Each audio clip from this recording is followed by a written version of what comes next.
All right, you all are ready? Because, again, I'm going to just kind of go through this with you and talk you through it. So you're going to have to take real good notes for yourself. So if you're got something else to write on, you might want to get all that in order. Those of you who are Mahants, so you all know that when I start prefacing stuff, I just go, and it's up to you to get it. That's all right. That one. Bilal is going to be filming, so maybe that'll help too.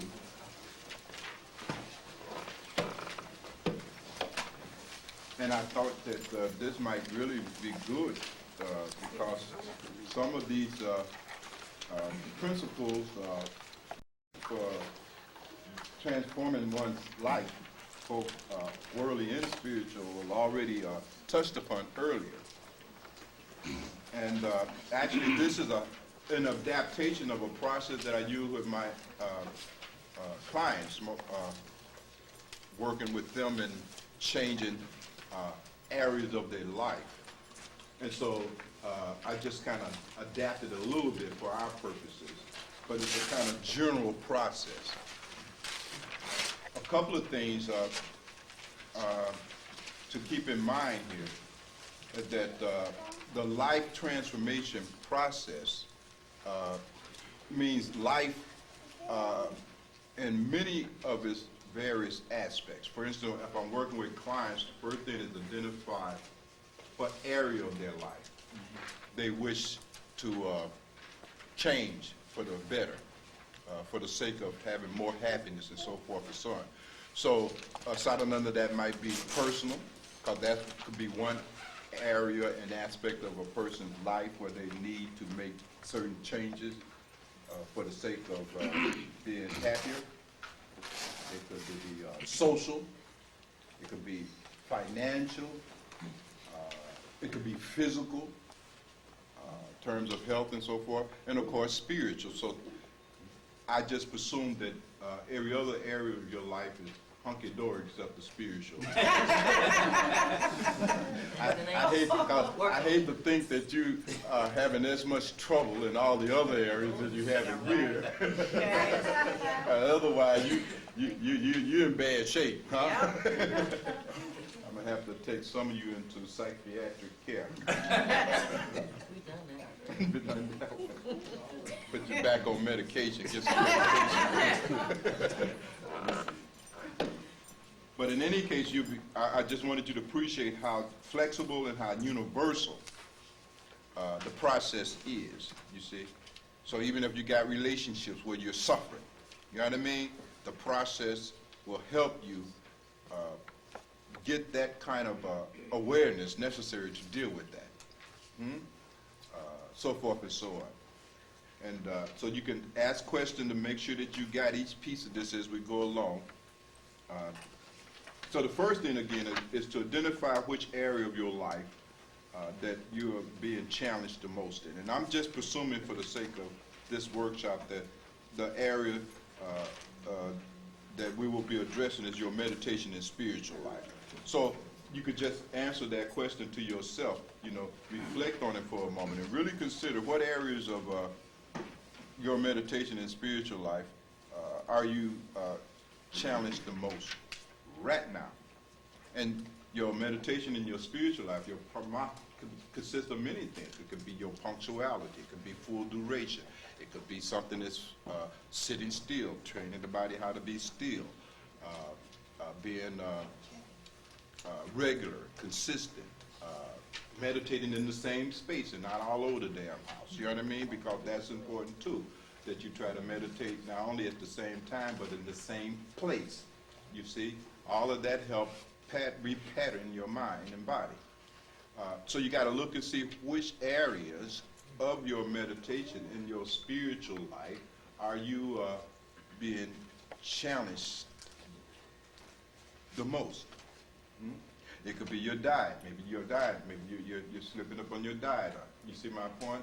And even though you know that you're doing that, you still, for some reason, are compelled to go on and do it again and again and again, you see. I mean, look at the various aspects and areas of your meditation and spiritual life where you are experiencing some challenge or some breakdown or some weakness.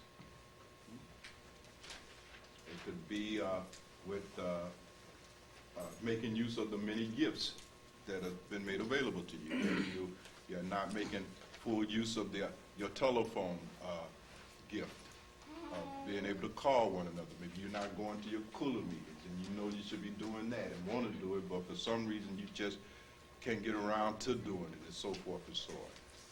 Look into all of those kinds of things. So you have to sit with this a little bit. It can be sila. You see, are you still way angrier than you know you should be? Are you still treating people with that same kind of lack of compassion? And you need to be more compassionate. I mean, look at your sila. Look at all of that. And reflect and see where you are challenged the most right now in your meditation and spiritual life. Any questions about that?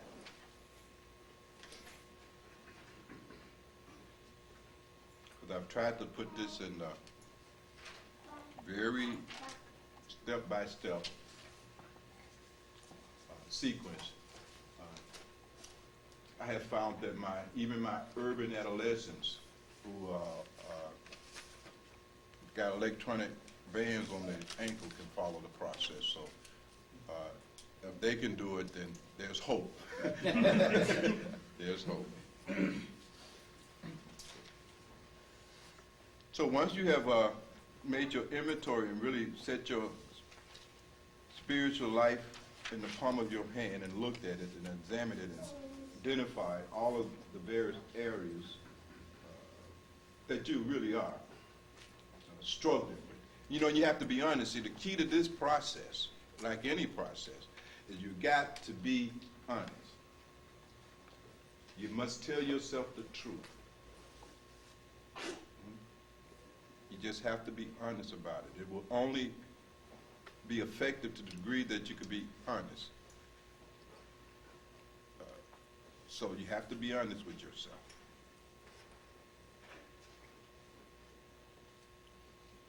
Once you have done all of this, let's go to number 2.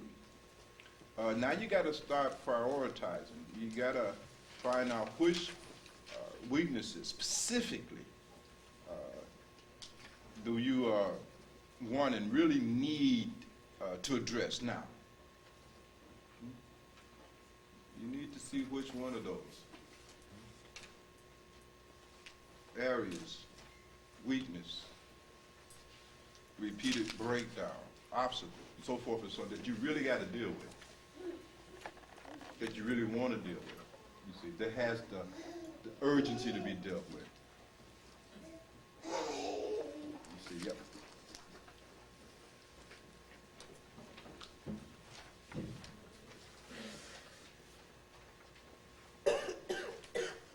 If you are having a breaking down in your formal practice, you're doing salats, but you're not doing your formal practice, well, you might really need to get your formal practice together, because that's foundation.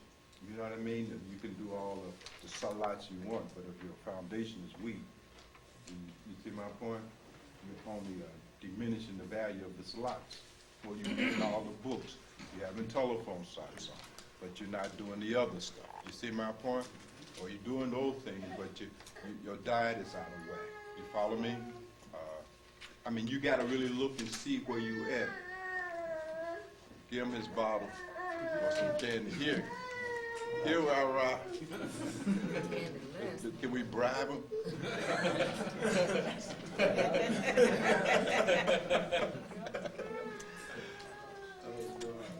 Ra, these people need help. These people will turn on you. Hey, these people ain't playing around.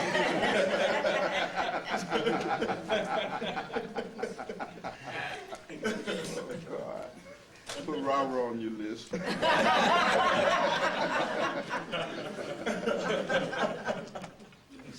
But look and see specifically which weaknesses you really need to deal with. For your meditation and your spiritual life to be consistent with your own understanding of how it should be. Close that gap between your actual practice, you see, and where you need to be, should be, so forth and so on. Any questions about that?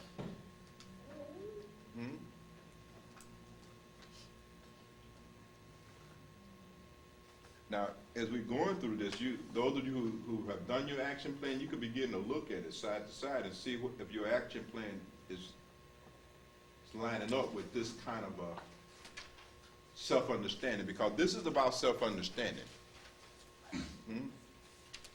Based on self-observation. You see, you're observing yourself. You got to observe what you're doing to see this stuff. You can't answer any of these questions if you haven't done any self-observation.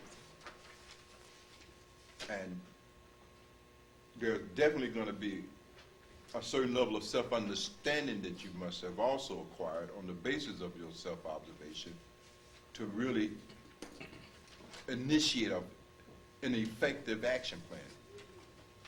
That making sense to you? Right? So it's still not too late to do the observation if you haven't done it. But your action plan should be based on some kind of self-observation, some kind of self-understanding.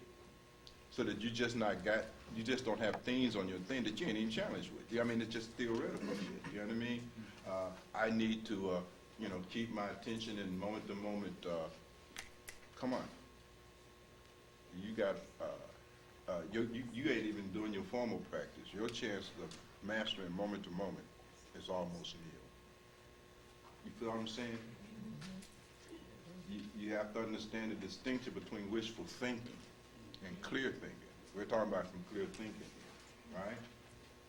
Look and find out exactly where you're weak and what you really got to deal with. You know what I mean? And put it in order, all right? You're going to avoid all eggs and cookies, but you ain't doing no meditation. You're not going to no cooler meetings. You're not doing no saver. You're not doing no telephone sites. I mean, what is this? This is crazy. You're avoiding that your priority, and you're not doing anything else. This is crazy. All screwed up. Get clear. You follow what I'm saying? You have to get clear here. Be very specific, not vague. Very specific. And you do this. Know what you need to do. Not guessing at it. Not hoping. Knowing. Now, the next line of questioning helps puts all of this into focus.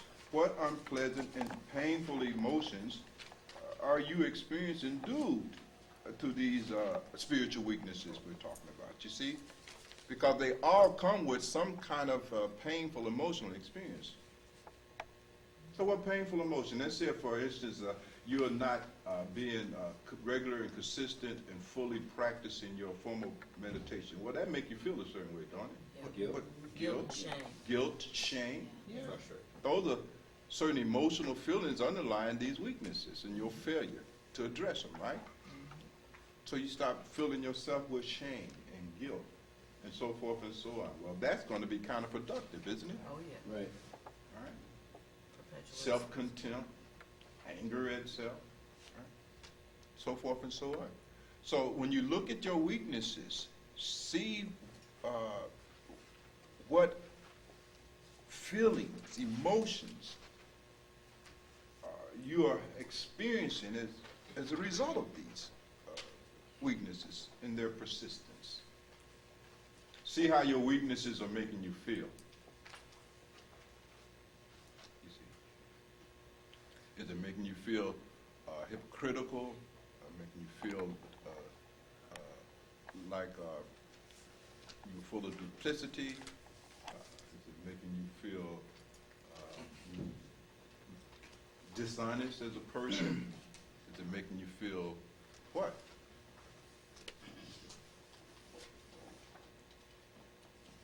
Unpack that weakness down to the level of feeling that is associated with it. Now, this is very important, you see. You got to unpack it. You got to unpack it. Yes, beloved. So, Master, in uncovering what that feeling is, will that give me some idea as to, that won't give me any idea as to why that's a weakness, but it will give me an idea as to why I'm not attacking it. Right.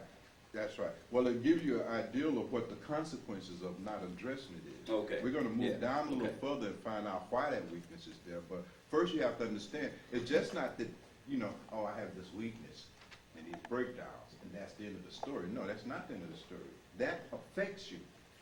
You remember all of the things that we do that makes up Bhagwan. We have taken vows. And you remember I told you that when you break a vow, you what? You diminish yourself. You pay a price. Yeah. Now that is so. You diminish yourself. You don't feel good about that because you gave your word. You follow me? Yes. And you did not keep it. And there are emotional consequences for you as a result of that. And those emotional consequences don't feel good. You feel like a liar, you feel like a phony, you feel like, you know what I mean? But you're going to feel something, and it's not going to be pleasant. And then filled with these unpleasant emotions, now that's going to make your chances of doing moment to moment almost nil. Because you're moment to moment suffering. Yeah.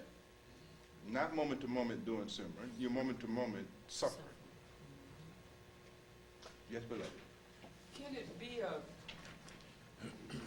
many weaknesses that I have, if one is kind of not as, I don't know, it's called subtle. I guess it is kind of subtle in the sense that I can't just put my finger on and say, okay, I'm eating eggs, or okay, I'm doing this, but it's more interior. How do you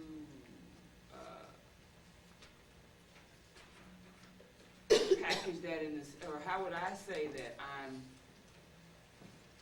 feeling that I maybe have broken the vow in the sense that I'm not directly doing something that's breaking the vow per se, but it's this thing is subtle. The weakness of it is causing me to feel incompetent. Certainly, you see what I'm saying? Maybe you have to call me, and that way you could be more personal. I know that some of these things are very personal, and just need to just spit it out, and then I can probably give you some kind of response rather than try to, tease it out of the language. Hadaraj, you had something to say? Did you raise it? I didn't, but I know, I think I kind of feel what she's saying. Well, help me out. It's maybe not what you're doing, but how you feel about what you're doing, or what you're not doing. Yeah. Well, it's that too. If it's something that's, I might need to just call you because I'm thinking that it's. Well, you get to decide, you must decide what is and what is not your weaknesses as it relates to meditation and spiritual life, right? You pretty much know what that is, right? And how it makes you feel. What do you feel? You may feel nothing, you see. But even that is a feeling. And when you say subtle, feelings are inside of you, so I don't know exactly if there's a way to point to it outside of your own subjectivity. So I don't know, or do you mean by subtle mean I feel a little bit guilty on the scale of 1 to 10, I'm a 5, Well, if it's a thinking thing, or if it's some kind of Would it be something like obstruction to I can't stay in the eye center and I feel bad about that, or something like that? right, or my inability through lack of dose or drishti or whatever it is. Well, that's a weakness. But I mean it's the thinking. It's not like I'm.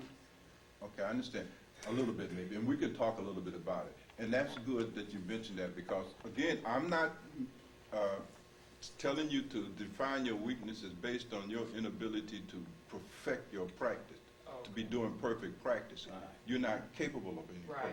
perfect Right. practicing. So let's say you're feeling guilty because you cannot maintain your mind in Simran for 24/7, moment to moment. Well, that's, you see my point? Yeah, That's that's not- delusional.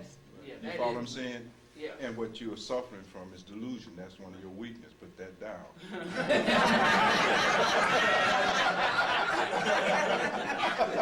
A lot of you are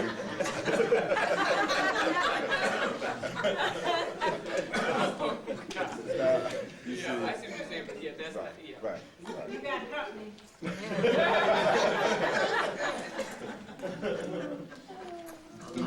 Do it real thoroughly. See the weaknesses. Because that counts too, doesn't it? Yeah.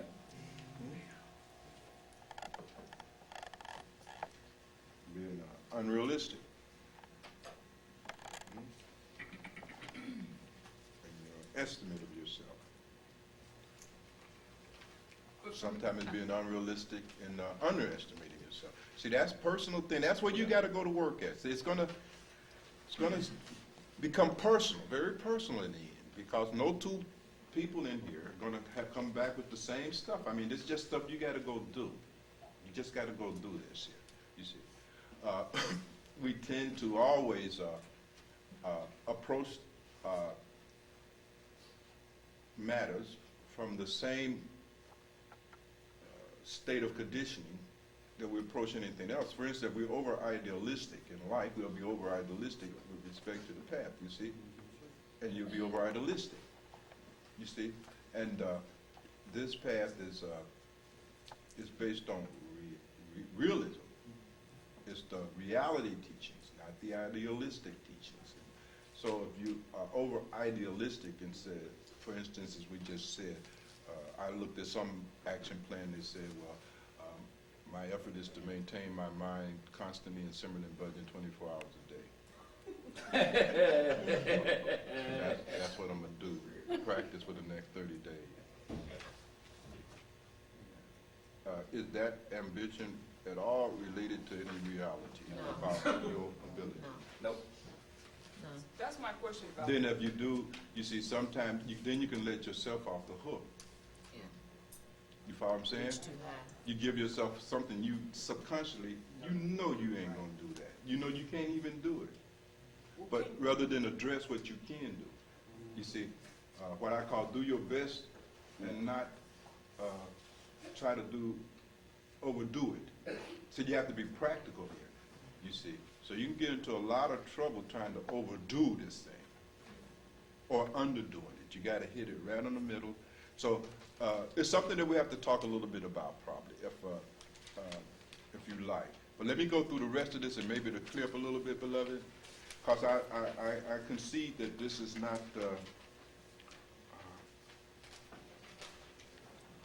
simple in the sense that one size fit all. You have to really unpack it. You have to really look at it.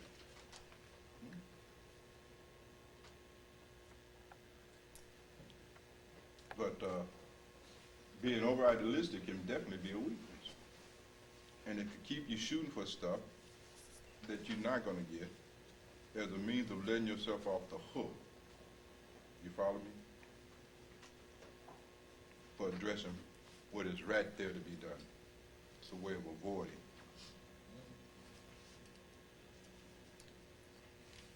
Reality is a way of avoiding reality.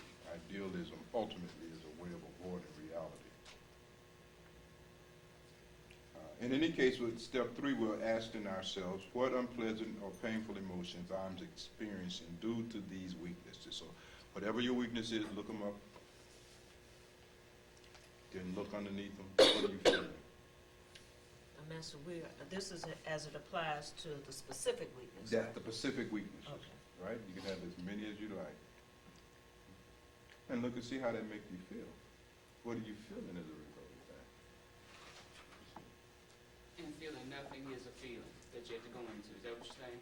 Well, if you feel nothing, you know Well, what I mean? not But that's, like you don't feel but- guilt or you don't feel. but you're feeling something all the time. Mhm. Now, you may have a little difficulty in naming it, but you're feeling something. Even if it's denial, you could be feeling denial.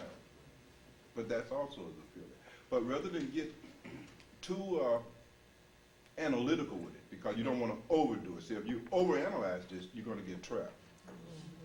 You can't overanalyze it. You can't unanalyze it either, but you got to have it in the middle. And sometimes what we do, we overanalyze things right out of our understanding.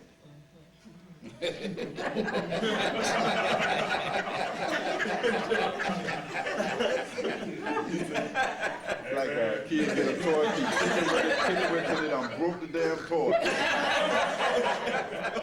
A lot of these kids are like, finger with it, done tore it up. You go to their house and just see tons of dead toys all over. Kids missing. Tinkering too much. Or you see, sometimes even if you come up, and this is a point that you have to appreciate that is going to be important, because sometimes you see we have a problem, and one of the function of the mind is a tool to use to resolve problems, even though it creates a lot of them, but still, technically, a trained mind function is to resolve problems. That's why you have intellect and so forth and so on. So you got a problem, you think about it. You come up with a solution, right? Now, if you act on that one solution, you'll be acting with 100% of your energy. But what if your mind come up with two solutions? What happened to your 100%? 50-50, split in half. What if it come up with 3? Split in thirds. Then 4. So when a person sat down, they came up with 10 different things they can do to resolve one problem. And then you know, ain't shit gonna get done. But there's no energy. And ultimately, they become confused. And then they go to 0. Because now they don't know what to do. They overuse their intellect and have paralyzed themselves, and they can't take an action. So you want to be careful. You don't want to overanalyze it, but you want to analyze it some. But don't go overboard, because you'll get paralyzed, and you won't do nothing. So But the think. Keep it real. Keeping it real and practical. The key thing, practical. So look at your feelings underlying those weaknesses, get in touch with all of that. See what it feels like to live with these weaknesses. See what price you are paying for it in terms of your happiness. See to what extent they are diminishing whatever possible happiness you could otherwise be experiencing, so forth and so on. Number 4, what actions or reactions are you doing, or not doing, for that matter, that are leading to these unpleasant feelings? Now, here you tighten it up a little bit more. What are you actually doing or not doing that is leading to these things? And remember, you already looked at your weaknesses, right? One area I'm weak in is my formal practice, right? Not being punctual, right? Now, and that doesn't make me feel good, right? Now, what are you doing that is causing you not to be punctual? Cutting that damn alarm clock off. Or what are you not doing that is causing you to not be punctual, which in turn causes you to feel guilty? So how am I setting myself up? Yeah, what are you doing? Yeah. Consciously, deliberately, Yeah. you're doing it. Yeah. But you must find out what you're actually doing. What is the action that you are presently doing that is leading to the weakness itself and the negative and painful emotional consequence of it? Now here's where you have to start. You see, you could feel the yoga of this here. You got to get focused. You see? Yes, but But in addition to finding out what you're doing, you also want to look at why you're doing it. yeah, you want to see what you're doing. We'll get to the why later. You see, you got to see what you're doing before you even can ask the why. You can't ask the why I'm doing if you don't even know what the hell you're doing. There'll never be any answer to any why. Because you always say, I don't know why I'm doing it. Right. Because you don't know what you're doing. If you don't know what you're doing, you can't know why you're doing it. You will never be able to answer that question. I want to meditate, but shit, I don't know why I just can't get up. Yeah, that's because you don't know what you're doing. You are unconscious. You follow what I'm saying? And you must become self-aware. You must become conscious. This process requires. Make sense to you? Yep. All right.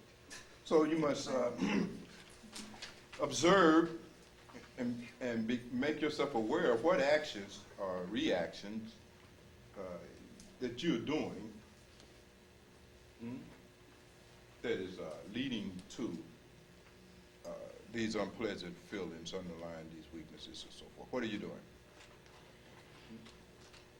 Just go right back to what you did before you felt bad.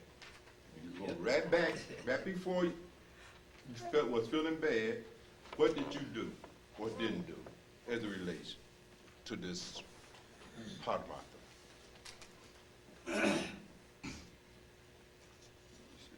Before you start feeling bad, you know, maybe you hit the alarm. You start feeling bad. Oh, you start moving around. You start moving. You see. But here it gets very personal. This is not general stuff. This is personal. This is you. You don't have to count for anybody else here. You. You must find this out about yourself. You must understand yourself. You must see what you're up to. You must enjoy some self-awareness here. You see my point? It's required. You see. There's 4 things you got to have to do the process. 1, intent. You must be intentional. You must be intending to do this. Not hoping that it'll happen. Intention. You must have that. Intention with an I. That's will. Remember I was telling you earlier today that many of our problems on the path, as well as in regular life, are there because you lack intentionality. You're weak-willed. You must have a strong will. You see, that's what one meditation does. You know, getting up every morning, disciplining yourself, it builds your will. It builds your will. It builds your will. It gives you will. And eventually, when that will is strong, thy will be done. That's how it goes. Thy will be done on earth as it is in heaven. That's the truth. But you must build thy will to that point. And practice is all about that. Getting to your Kula meeting, doing your telephone satsang, and all the many other activities I give you, all of that is designed to build your will. If you will do it and not get caught up in your drama, you will have will. You would have had will a long time ago. And not struggling here.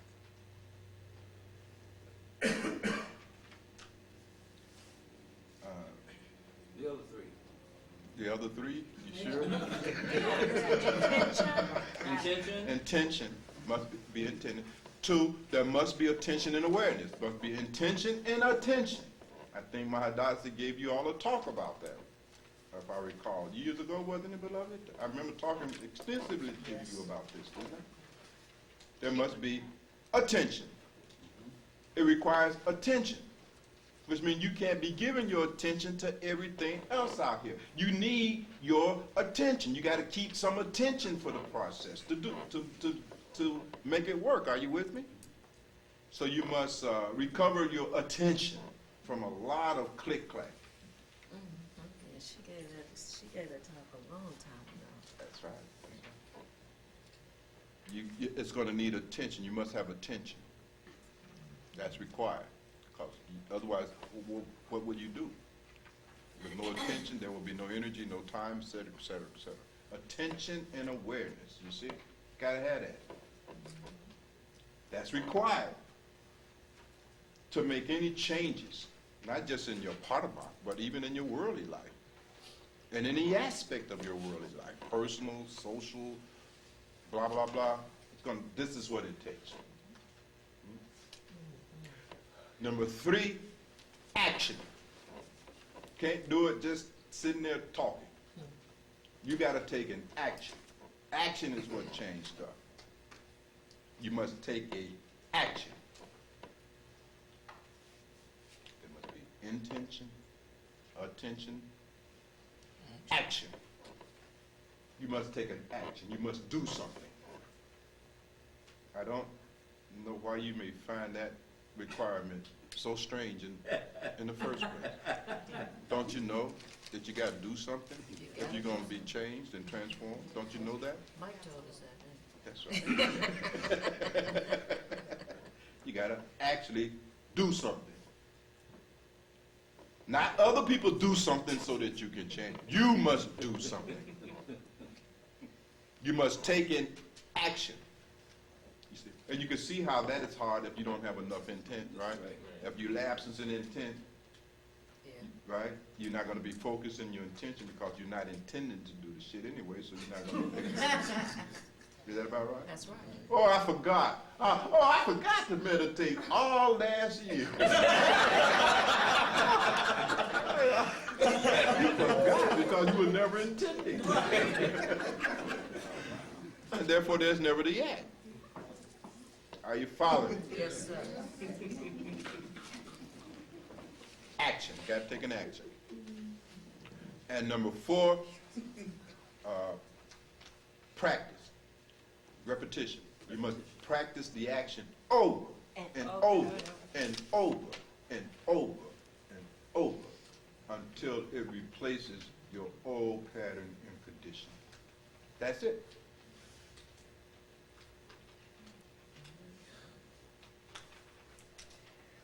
That's the heart of the process. You told us this before. Of course. I've told you everything. You see, even though you all keep asking me, well, Bhagwan, what else you got to tell me? I've told you everything. What else can I do, Bhagwan? Can you tell me something else I can try? Did I give you number 9? You diminished all the more. Oh, God, help us. So y'all got those 4, right? Yes. All right, let's return to this piece here. So number 4, we said, you got to find out what actions you are actually doing deliberately, consciously, even unconsciously, that are leading to the unpleasant feelings underlying your weaknesses and so forth and so forth. What are you doing? You got to see all of that. You got to simply become aware of that. Can't guess it. You must see it clearly. What you're doing. See it very clearly. Number 5, what are the beliefs underlying and supporting these actions that you have now identified, which are leading to your negative feelings, and are these beliefs really true? Just as real subtle. So we get real subtle. All these I've given you in some form of a consideration. I'm just stringing them all together here.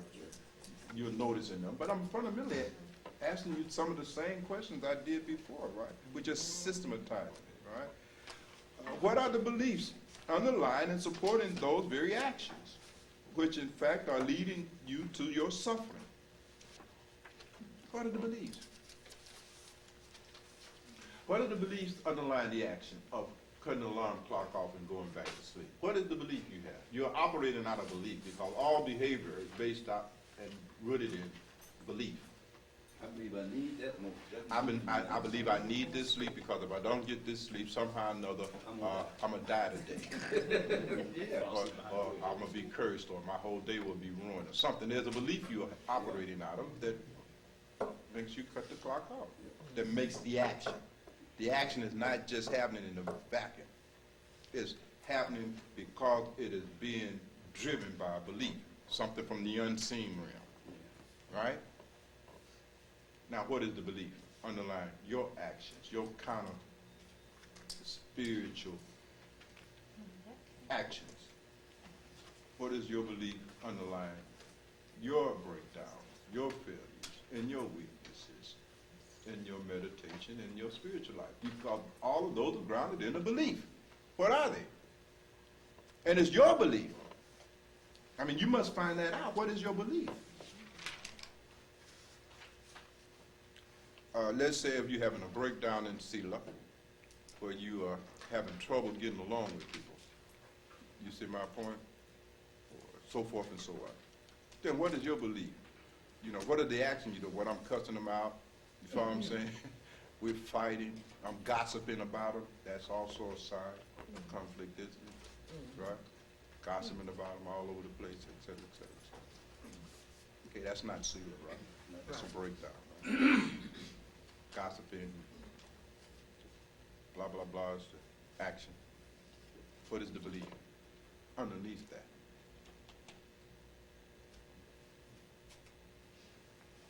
What do you believe?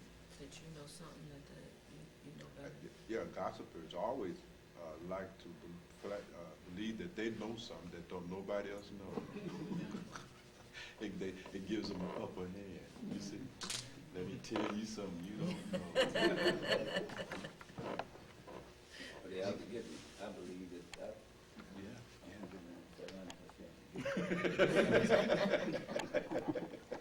Hey, shit. But you understand what I'm talking about? yes.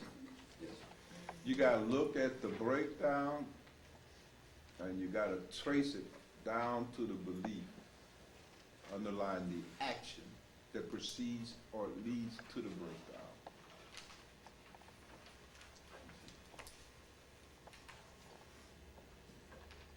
I mean, you have to go into this. You know, this is retreat level work. You know what I mean? You can't do this casually or on the run while you're driving.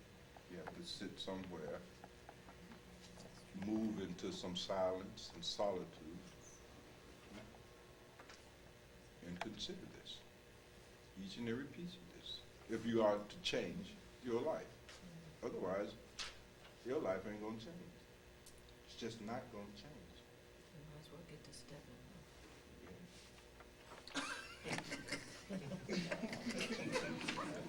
So, number 5 requires that you discover what are the beliefs underlying and thus supporting those actions which lead to your negative feelings and suffering and sorrow and all of that, and find out, are they really true? Is it really true that if I don't get up or if I don't get the rest of this sleep out that I'm going to not be able to, I mean, is that really true? No. But you'd be surprised how much stuff you believe is true that is not true. Please make a note. 85% of what you believe, maybe more, is not true. And 95% of what you know is definitely not true.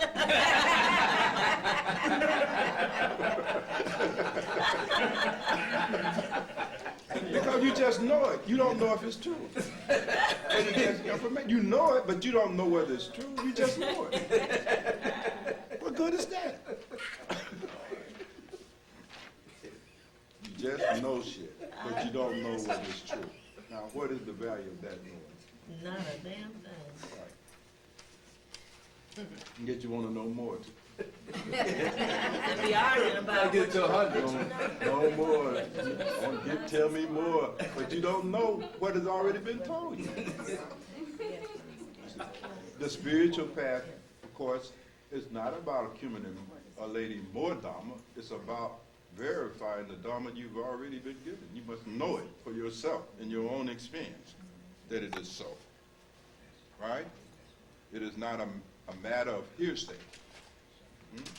You must know it for yourself directly, firsthand within your own experience that it is so. Right? So you have to examine these beliefs that are underlying and dictating the behavior and find out, are they true?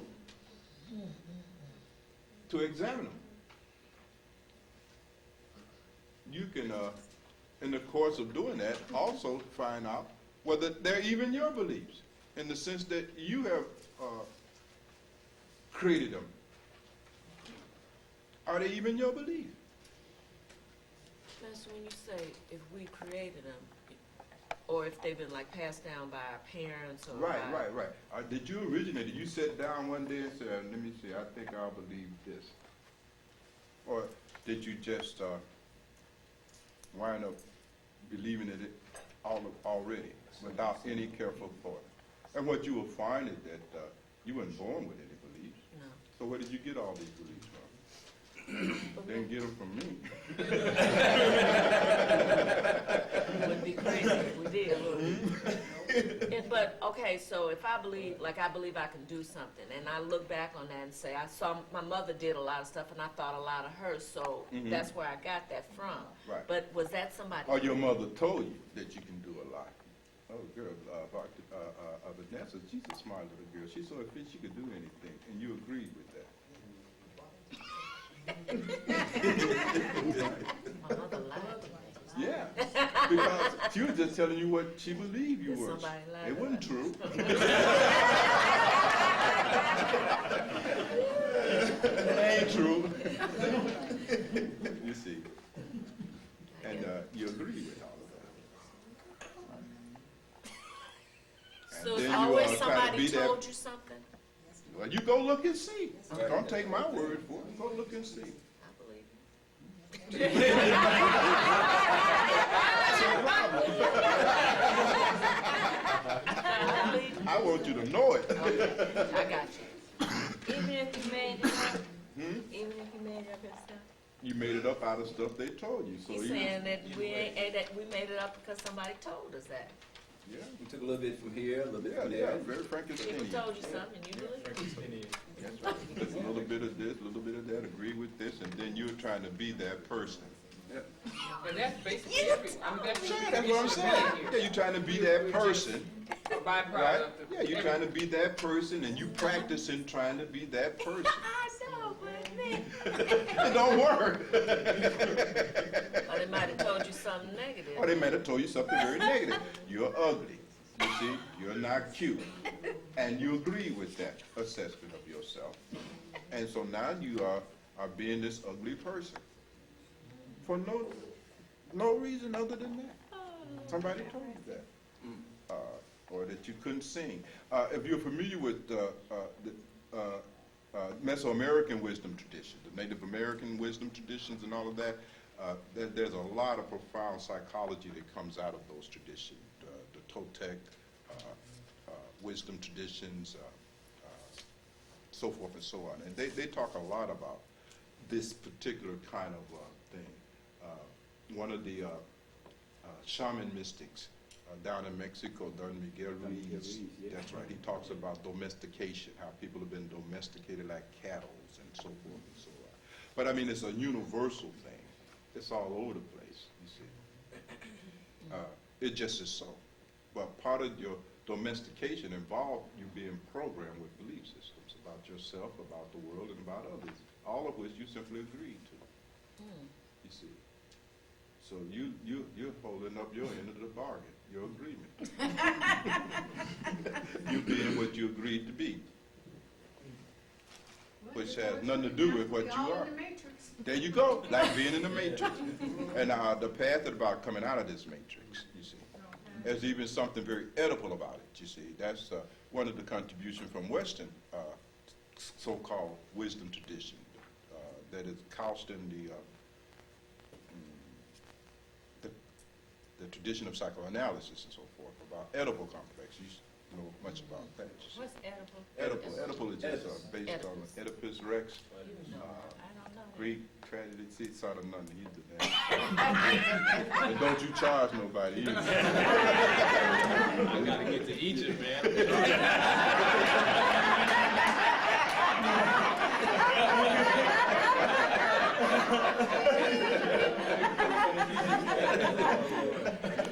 But Sigmund Freud got a lot of things wrong, but I think he got the Oedipal complex right. That's one of the profound things that came out of this Insights and Revelation. And all it really talks about fundamentally is how we become patterned in the way that we interact with people based on how we interacted with our parents, both male and female. And that, for instance, men will tend to relate to women in a pattern that is consistent with and almost identical with the way they interacted with their mothers and vice versa. You see my point? And that this becomes a pattern. And it's full of a lot of other stuff too. Of course, in the Greek tragedy, of course, Oedipus kills his daddy. Oh, yeah. Because, you know, if I'm interacting with my mother, I want my mother to be my woman and not my daddy's woman. I killed him. And vice versa. You know what I mean? You're interacting with your father, you want your father to be your man and not your mother's man. So there's that conflict, you see. So it's really interesting. Greek tragedy. That's what Very tragic. Greek everybody dies in Greek tragedies. So if you want to have an outcome different than Oedipus, then pay attention to me. Otherwise, It's gonna have a Greek tragedy.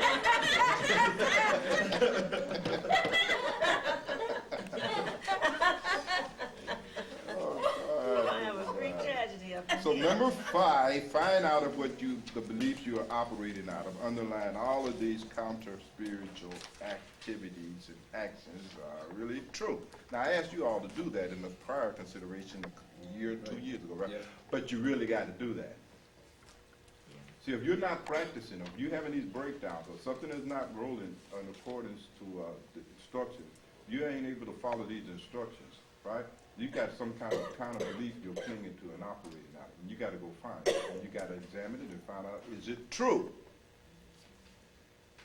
I've already told you that 85% of what you believe is not true, so I've given you a hint. You see? So you should be able to flip through that like discard. Is it true? I believe that I have more time. Is that true? I believe that I got enough time to get straight. Is that true? No. You see? You believe in it, how do you even know whether it's true or not?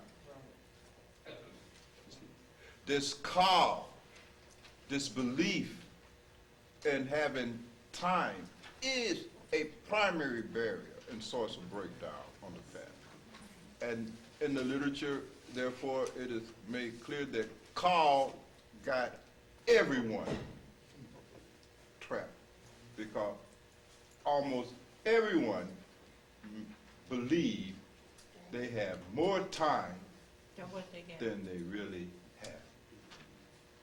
And as long as you believe that you have more time than you really have, you will piss away your time. You will procrastinate. So you must become free from the clutches of call, as it is languished in the literature. You must somehow get out of the clutches of call, this psychological illusion of having all this time. And on your own Kula meeting, you confess over and over again, don't you? That I know I'm gonna die, but I feel like I got enough time. That's this belief that I got enough time. This belief that I got enough time is just constant. It's a recurring theme in your confessions, isn't it? Well, is that true? No. I mean, really, how do you know you got more time? I mean, how can you know that? How can you verify that? Well, I mean, can I go out into the future and check that and then come back to the present and say, okay, I'm justified because in fact, how do you justify that belief, holding that belief? there's no justification. Clearly it isn't. But I mean, in spite of that, you're finding some kind of way to do it. I'm perplexed. How are you doing that? I mean, really, how are you justifying believing that you got more time? How are you justifying that? 'Cause Well, you know I ain't sick. I look at the longevity of my family. I look at the longevity of my family, and right? Yeah, genes, right? My mama lived this long and lived this. And how far do you go back in that family? You just look at your Just mama. grandparents. Why don't you look at all 1,500,000 of them, or whatever, and see how many of them live with these past 20. I mean, average it out. That may change your belief. I mean, you may have only one ancestor that lived past 50. That's no basis to make such a presumption about having more time, is it? Okay, do more research. You understand what it is, what I'm saying? Oh, I'm in good health now, therefore I believe, you know. I mean, what? You mean people in good health don't suddenly die? That's never happened, right? Oh, it happens every day. It almost happened to Seth Boxer. You want to testify? No? It happened. You see. Do y'all understand? Yes. You must simply inspect your beliefs that underlies, support, and perpetuates the actions that are leading to your suffering. Underline these weaknesses, and you must examine them and see if they are really true. What are they? Number 6. Now, number 5 took care of the why. You see? Now, number 6, we're down to action. What action plan do I need to make and take in order to overcome the weaknesses in my meditation and spiritual life and the negative emotions associated with them? What action do I need to take? An integral action that lines up and takes care of all of this. All right? Now this is where you have to sit down and really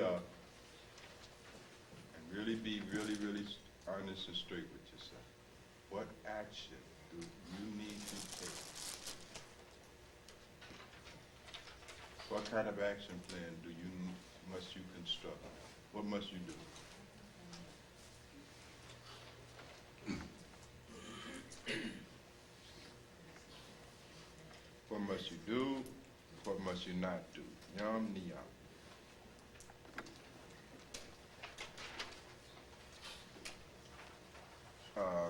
My breakdown is I'm not punctual.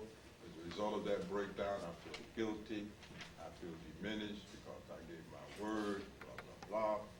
And what I'm doing that is causing this lack of being punctual is that I'm staying up too late at night, surfing on the internet, entertaining myself, winding down, blah, blah, blah. What action plan now is required me is that I have got to go to bed 3 hours earlier, or I got to stop surfing this internet. You know what I mean? You see, I can't do that no more, or I have to do this. You see my point? And that's the action you have to take, right? Because if you don't take that action, that is actually leading up to the weakness and breakdown, then how would it disappear? You want to be able to get up and be punctual and still stay up to 3 o'clock at night surfing the internet. Now, that's not going to work, is it?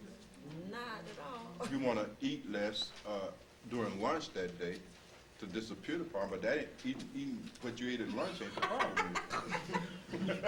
Right? You want to do something else over here that is not connected with this problem at all. You see, I'm going to read more books, watch more Bhagwan film. Well, that ain't your problem. Is it? Right? That's not what reality requires of you. Right? That's not what the reality requires. The reality requires that you go to bed earlier. You see my point? And you got to look at what is the belief. The belief is that I can stay up all night and still do my practice. That ain't true. That's right. That's not That true. alarm clock Right? ring. You see, I don't need much sleep. That ain't true. You need some sleep. You see my point?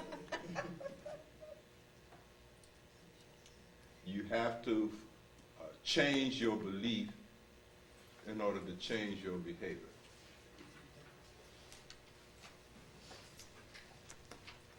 You have to overcome a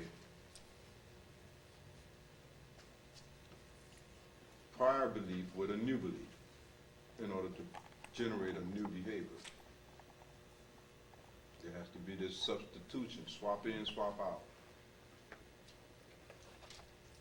There's just no other way to change. This is the secret of transformation. You have to believe something different than what you're believing that is producing the behavior. Either you can generate a new belief for yourself, or you can accept the revelations of the gurus and believe that, and have faith in that. That's also what change you. Are you with me? Yes. But there has to be this change at your heart. What action plan now do you have to come up with in order for you to overcome the weaknesses in your meditation and spiritual life you have identified, and be relieved of all of the negative feelings associated with those weaknesses? Now, what do you got to do? No fooling, no fooling.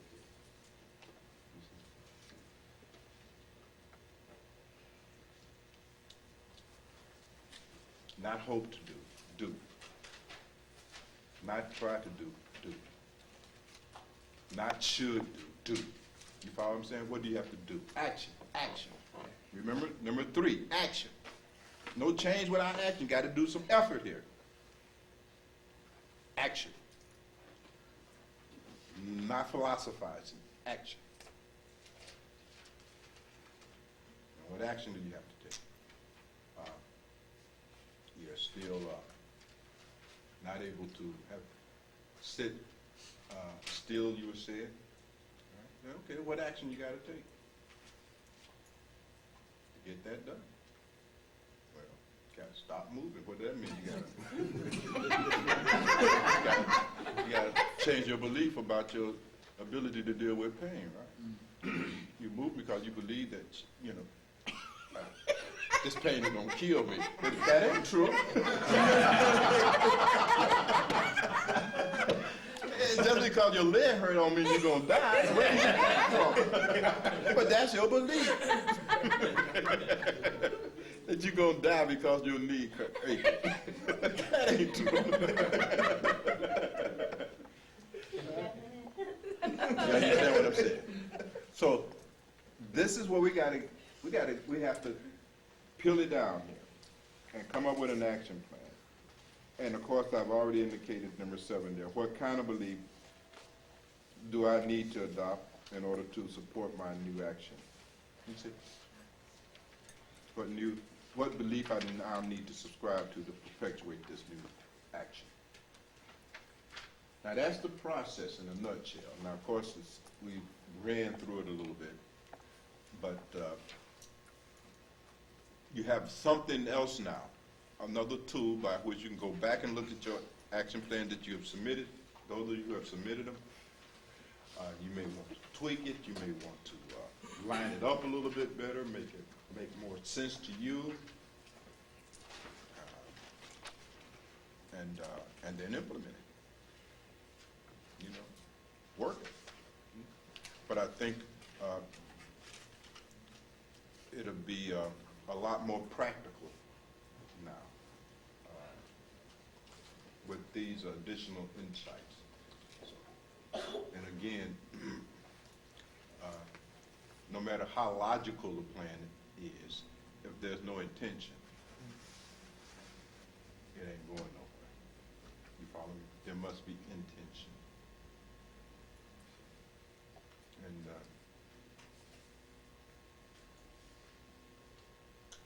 there's no substitute for that. You must be intending to really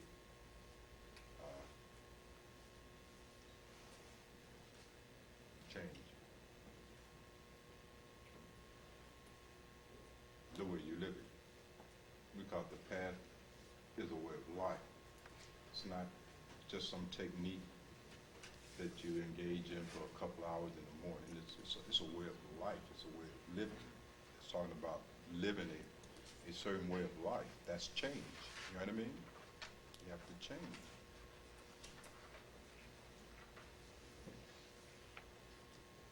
And you have to be wanting to change. And that wanting to change only arise from a profound observation. You see? Profound self-understanding, understanding yourself, understanding what you're doing, you see? As we said already earlier today, understanding that to date, you're just devoted your life to the limitations of mind and Maya. Confine yourself to an illusion, you see? Just living on the run, you know what I mean? Hoping, you see? Never really finding it, never getting it, never really having it, chasing, you see? Never fulfilled, never satisfied, never at peace, no serenity, no equanimity, just hoping, like hell, you see? Full of anxiety, dissatisfied.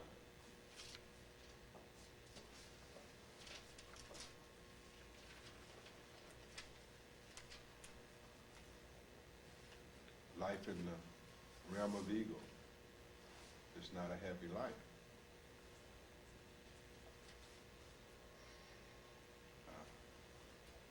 Something in you has to lose all sympathy with the ability to pretend, because you can pretend. But why pretend?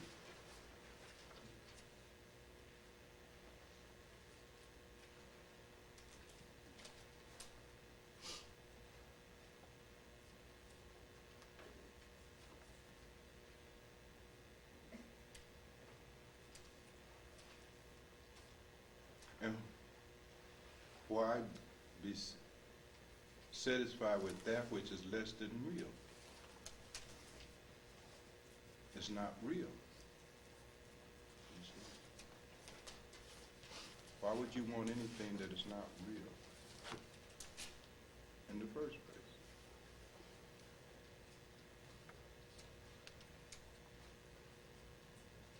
To not want that which is real is to be anti-God.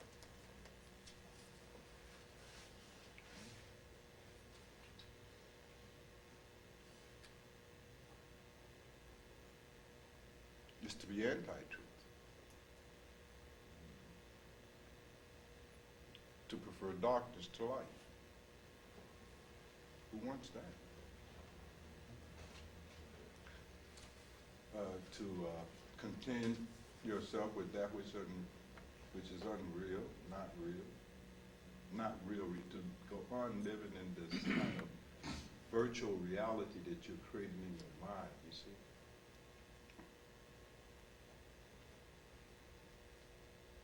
To remain satisfied with that just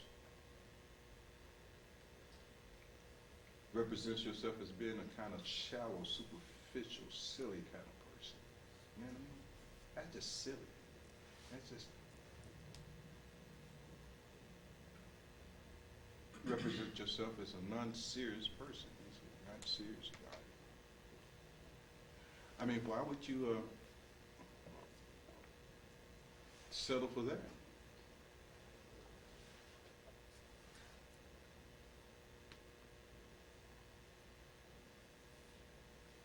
I mean, it's not like anybody watching you. At the end of your life, nobody's sitting here keeping score.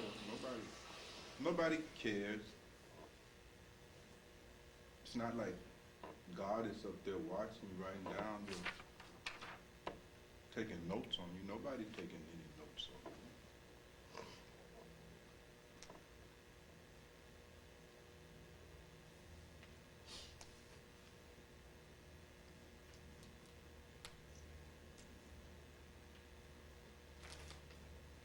I mean, you all presume that somehow or another you'll be able to justify your life after you go before St. Peter. You know what I mean? And St. Peter's going to tell you, well, you did all right. Scoot up a little bit here and there, but there is no St. Peter that you're going before. There is no halls of art. There is no scale and feather that you're going to be weighed on. No, that's not going to happen. None of that is true. That's not true. Nobody's keeping record.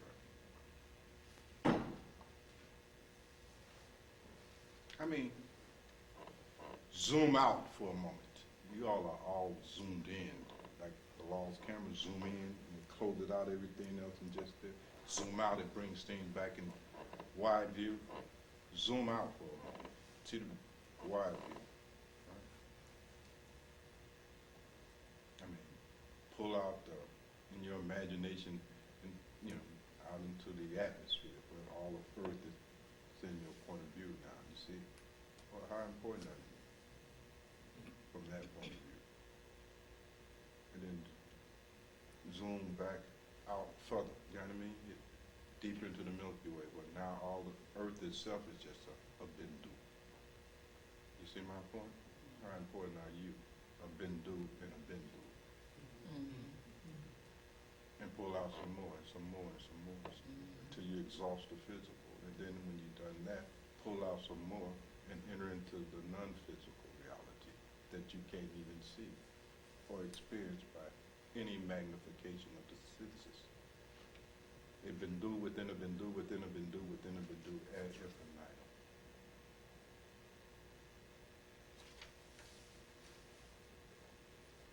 So,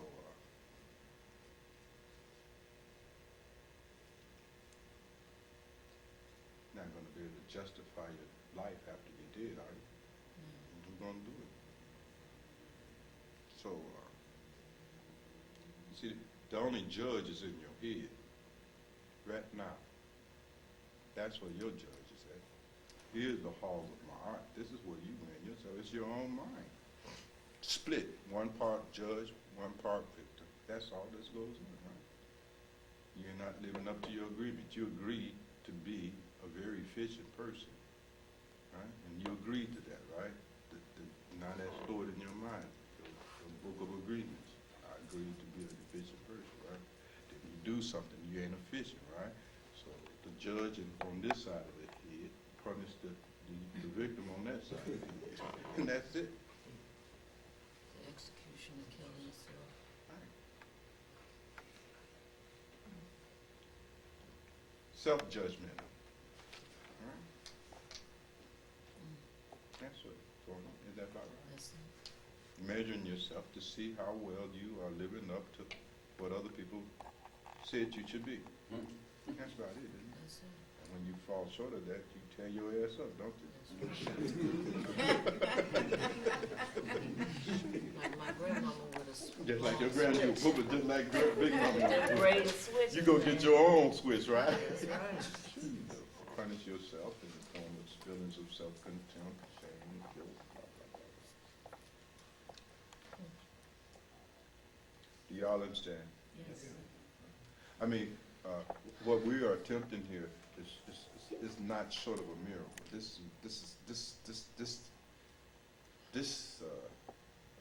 This thing here, you know what I mean? Almost never happened anywhere in the known universe, both seen and unseen. Almost never anything like what we're attempting happens. You see, that's why the whole universe celebrates whenever any one of us are able to achieve the liberation from this call, from this mind and Maya. I mean, my God. You know what I mean?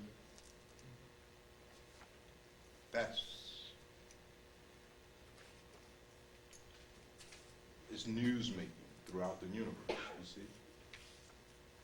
So we can't be casual about it. Yes, beloved? That's why these great mystics call it the great work. That's right.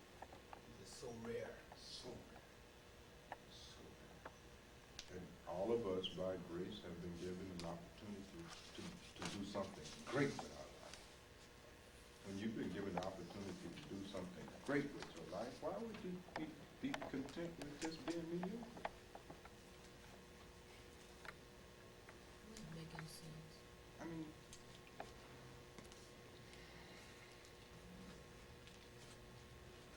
to have a great life.